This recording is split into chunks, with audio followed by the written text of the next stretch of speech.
नमस्कार। नमस्कार। महाराष्ट्र हिंदी साहित्य अकादमी के इस स्टूडियो में आज हमारे साथ हैं डॉक्टर संजय सिंह, जिन्हें जीवन गौरव पुरस्कार से नवाजा गया है। पद्मश्री अनंत गोपाल शेवड़े हिंदी सेवा पुरस्कार आपको मिला है और आपने हिंदी में बहुत सारी किताबें लिखी हैं और आप पेशे से पत्रकार रहे हैं, तो छोटी सी यात्रा उनकी जानेंगे और इन किताबों के बारे में। डॉक्टर संजय सिंह, आपका बहुत बहुत स्वागत है हमारे स्टूडियो में। धन्यवाद। और आपसे मैं बात कर रहा हूँ, आप न जाने कितने लोगों से बात करते रहे हैं। आप एक पत्रकार के तौर पर सारे देश आपको जानता है, लेकिन उसके साथ साथ जो आपकी क्राइम डायरीज रही हैं, उनकी वजह से एक अलग लेवल पर आपकी एक पहचान बनी है, ये आप भी मानते हैं, सभी मानते हैं। तो पत्रकारिता का व्यवसाय और फिर ये उसका क्रिमिनल डायरी, ये यात्रा आपसे थोड़ा हम जानना चाहेंगे। देखिए, लेखन की बात करें तो मैंने सोचा भी नहीं था कि लेखक बनूंगा। मैं मूलतः पत्रकार ही रहा हूँ। लाइफ टाइम में ज़्यादातर वक्त पॉलिटिशियंस के पीछे भागते हुए, पुलिस वालों के आगे, घोटालेबाजों के बगल में, अपराधियों के निशाने पे रहा हूँ हमेशा से। तो वो मेरा काम रहा है। कभी सोचा नहीं था कि कोई लेखन जैसी कोई चीज करूंगा, लेकिन घटनाएं घटती गई। वार्ता में लेकिन कविता है। तो घटनाएं थी, वो घटती गई, कवर मैं करता गया, अनुभव आता गया। और उसके बाद जब भी लैपटॉप आप खोलकर बैठे तो उंगलियां कीबोर्ड पे तितलियों की तरह मचलती रही, तो किताब दर किताब निकलती गई। तो और कोई अनप्लान तरीके से ऑथर नहीं था, मैं अनप्लान तरीके से एक लेखक बना हूँ, एक्सीडेंटल ऑथर रहा हूँ। एक्सीडेंटल ऑथर, आप देखिए, इस पर आप फोकस कर दीजिए कि एक्सीडेंटल ऑथर। जैसे एक्सीडेंटल एक दूसरी किताब आई थी, एक्सीडेंटल प्राइम मिनिस्टर, तो दूसरी अगर किताब है तो ऐसे अगली किताब का नाम रख सकते हैं। एक्सीडेंटल होने में वो नहीं है, बिकॉज मुझे ये भी लगता है कि बहुत सारे राइटर्स की मैंने लेखकों की जीवनी पढ़ी है, जिन्होंने सोच कर नहीं आए थे कि क्या बनना है, लेखक बनना है या नहीं बनना, आखिर कुछ और बन जाते।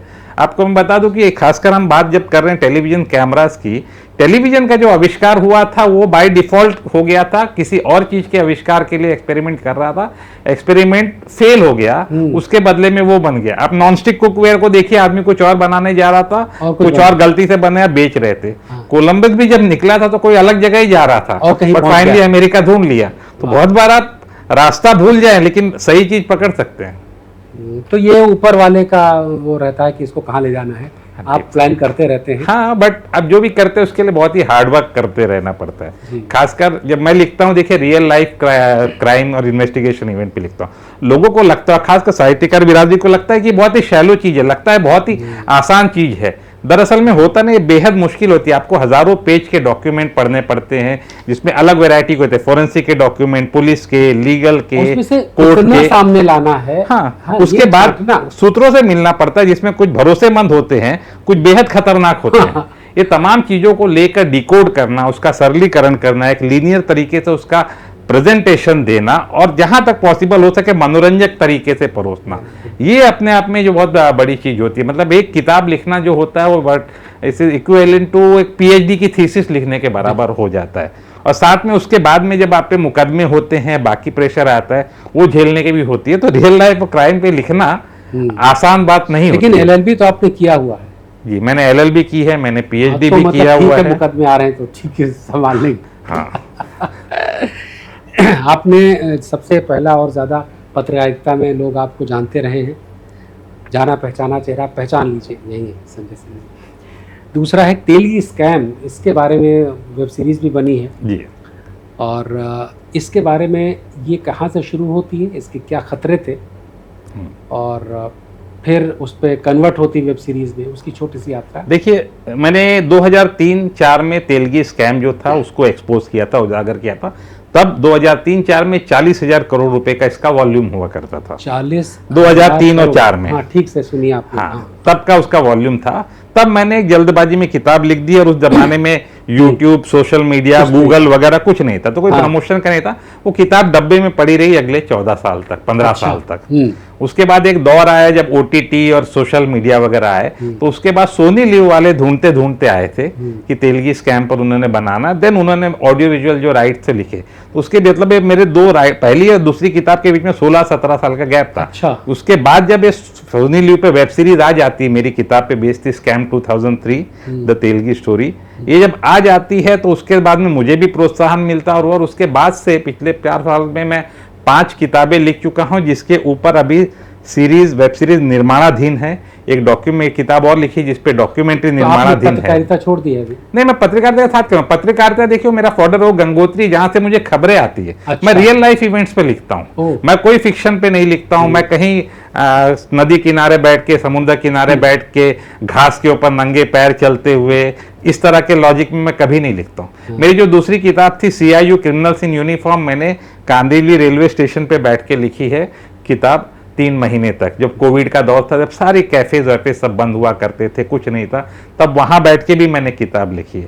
तो मेरे जो रियल लाइफ और रियल लाइफ से इंस्पायर्ड हुए जो कैरेक्टर्स हैं, उसके ऊपर मैंने हमेशा किताब लिखी है। वो फोटो अगर कोई खींचा होता तो इस बातचीत के बीच में हम लगाते कि सन्नाटे में रेलवे किनारे बैठा हुआ है एक आदमी,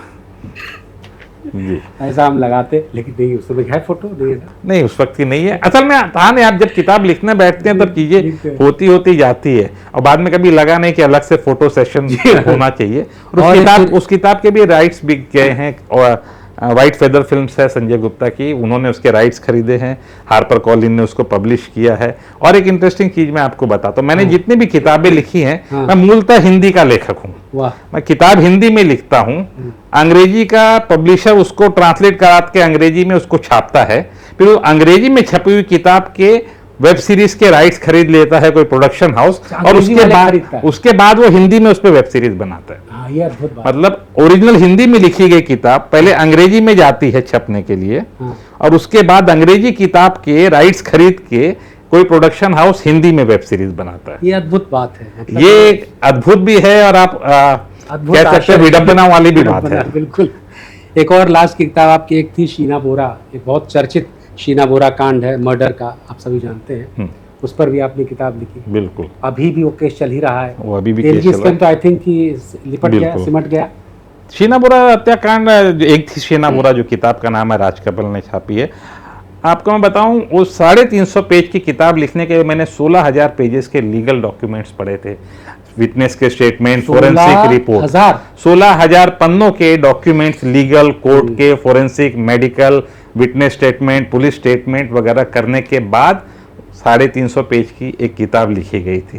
अच्छा। वो उसका ये था, और चूंकि मैं नॉर्मली वही लिखता हूँ जो केसेस को मैंने कवर किया, मैं ऑन ग्राउंड से जाके जो मैंने फील्ड से कवर किया और तमाम जानकारी इकट्ठी की है, उसके हिसाब से लिखी, तो वो उस बारे में थी। उसके ऊपर भी एक वेब सीरीज बन रही है, अपने नाम सुना होगा, अब्बास मस्तान करके, जो फेमस ये हैं, अपना डायरेक्टर रहे हैं, उन लोगों ने इसके राइट्स खरीदे हैं और उसके ऊपर वेब सीरीज बना रहे हैं। वाह, बहुत बढ़िया। इसके बाद किस खतरनाक कहानी को आप अंजाम देंगे? इसके अलावा 3-4 और लिखी है।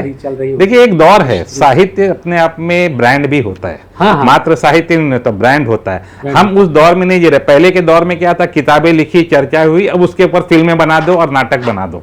अब नहीं, अब आदान प्रदान 2 तरफा हो रहा है। किताबें लिखी जा रही, छपने के पहले उसकी पांडुलिपि, मैन्युस्क्रिप्ट के ही ऑडियो विजुअल राइट बिक जाते हैं, उसी की भी ई बुक बन जाती है, उसी पर पॉडकास्ट हो जाता है। तो ये 2 तरफा चीजें होने लगी है। ये एक नई चीज है, और हमको हमेशा देखना चाहिए कि नए दौर के हिसाब से देखना चाहिए। साहित्य सिर्फ कालजयी नहीं होना चाहिए, साहित्य मौजूदा दौर का भी होना चाहिए। और मौजूदा दौर आप सिर्फ काल, स्थान, परिवेश, देश से ही मात्र डिसाइड नहीं कर सकते। आपको यह भी देखना पड़ेगा कि मौजूदा दौर में ट्रेंडिंग क्या है।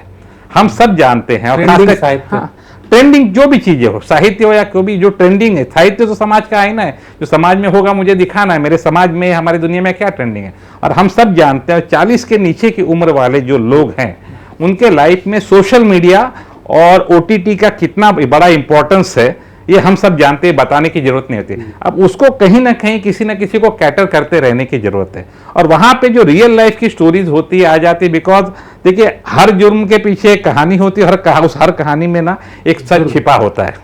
ये बहुत बड़े लेखक ने कहा था, तो उसी हिसाब से होता है। इनफैक्ट मैं तो बहुत सारे अपने लोगों से कहता हूं जो मौजूदा दौर पे रियल लाइफ के क्राइम इन्वेस्टिगेशन लिख रहे हैं मेरी तरह, या जो भावी है जो लिखना चाहते हैं, मैं वो उसको सिंपल एक लाइन हमेशा कहता हूँ, मैं उनको बोलता हूँ कि धोखा देना और धोखा खाना इंसानी फितरत होती है, और जब तक दुनिया में छल, प्रपंच, अपराध और करप्शन रहेगा तब तक हम लोगों को लिखने के लिए कंटेंट की कभी कमी नहीं होगी। हमारा फ्यूचर बहुत ब्राइट है। बहुत ब्राइट है। तो इस ब्राइट फ्यूचर के साथ आपको फिर से एक बार फिर से बधाई इस जीवन गौरव पुरस्कार के लिए, और इसी तरह से आप लिखते रहें, लोगों को एंटरटेन करते रहें। आप हमारे स्टूडियो में आए, आपका बहुत बहुत आभार। Thank you very much.